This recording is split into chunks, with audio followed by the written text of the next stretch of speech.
Magandang hapon na Kuya. hindi mo kuya, brother. Yeah. Okay, saan? Kasi nga, nagdalatok ka. So, iniwala ka na ngayon nga si Allah ang Pangalatok. Pangalatok, mayroon dito. isa lang ang Diyos. Si Jesucristo, ibig sabihin, hindi siya Diyos, propeta siya.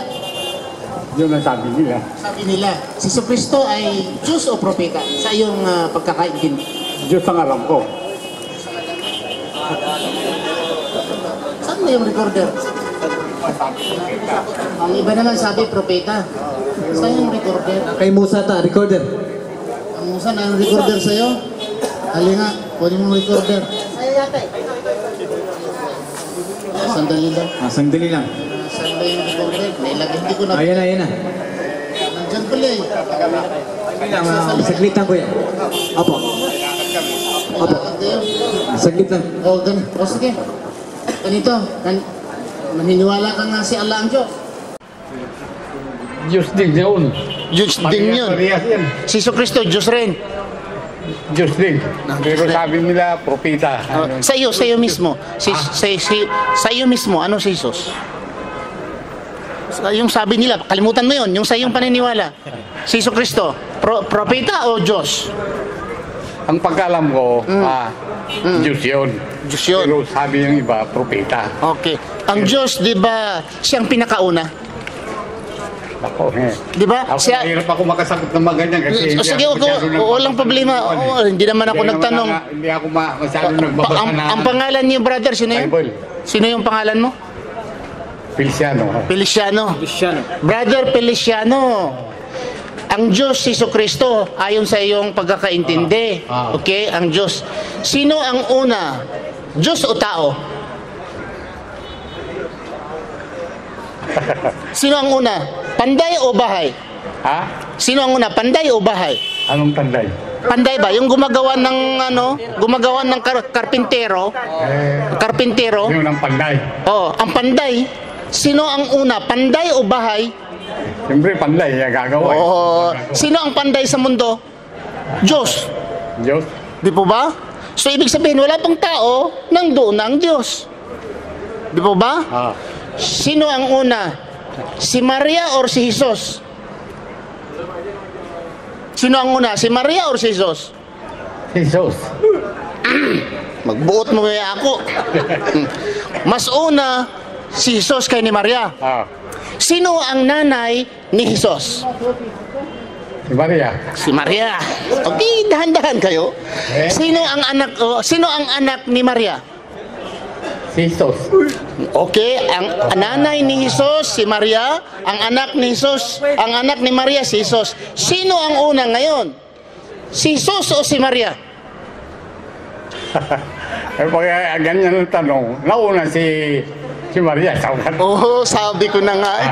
Tama ka. Ha? Tama ka, pero may tama ka rin. Oo, tama. Pareho tayo, may tama. Kasi natutuwa ako sa sagot mo. Oo, dahil simple lang ang sagot eh. Hindi naman ako masyado nagbabasa pa ng Bible. Ay, kalimutan mo yung Bible.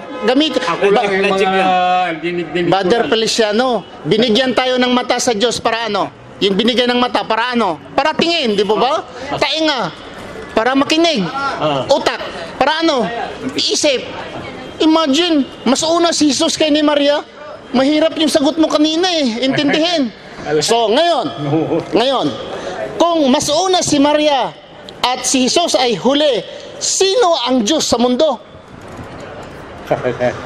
Sino ang Diyos? Hindi siguro pwede nga Diyos si Jesus eh, mas una si Maria eh.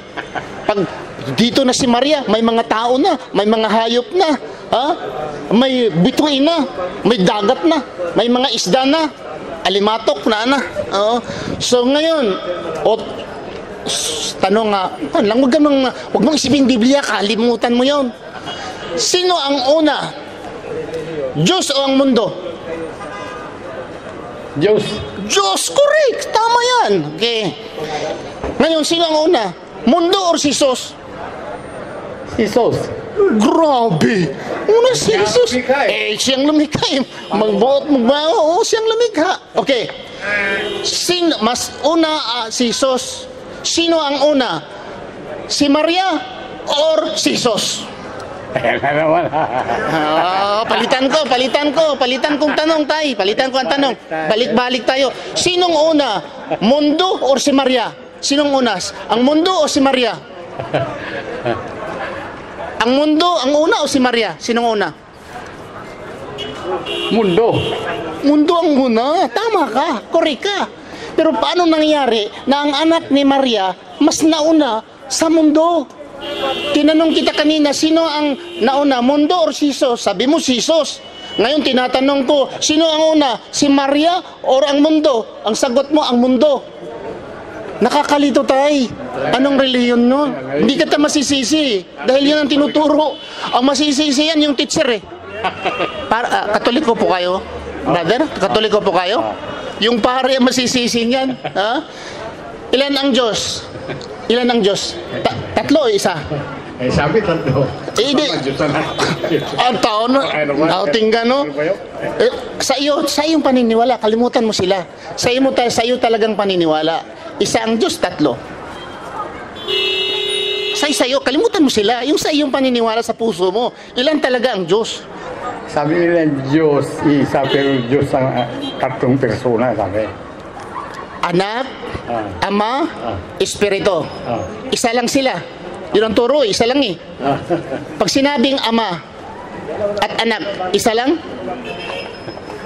Dalawa. Pag ama, isa lang. Pag Ama, ang Anak, ilan na? Pangilan na ang Anak? Tingnan mo. Tingnan mo ha? Tingnan mo nga. Brother Feliciano, tingnan mo. Ama. Isa. Isa, di ba? Dagdagan ko. Anak. Ilan pa rin? Isa pa rin? Dalawa na. Dalawa na. Dagdagan ko pa rin. Diyos, Espiritu Santo. Ilan na? Tatlo na yan. Pero Hindi ka nagsisinungaling. Tama ka. Tama ka nga, tatlo na ang Diyos. Pero hindi yan aral ni Jesus. Ang aral ni Jesus, isa lamang ang Diyos. Mas maganda pa, mag-Muslim ka na lang. Madali pang hindi ka maalilito. ako malilito na sapagkat may inaantay ako eh. O, sige. Ako mawawalan. O, sige, sige. Sabihin mo, ihati. Maraming salamat, Kuya. Maraming salamat. Okay. Pagkatanong, at least naliwanagan si Kuya kung sino ang nauna. Basta alamin mo na ang Diyos mas una sa mundo. Wala pang tao, nandoon na ang Diyos. Tama yun. Yung tama yun. Yung iisip mo nga, ang Diyos nandoon na. Wala pang mundo. Tama yun.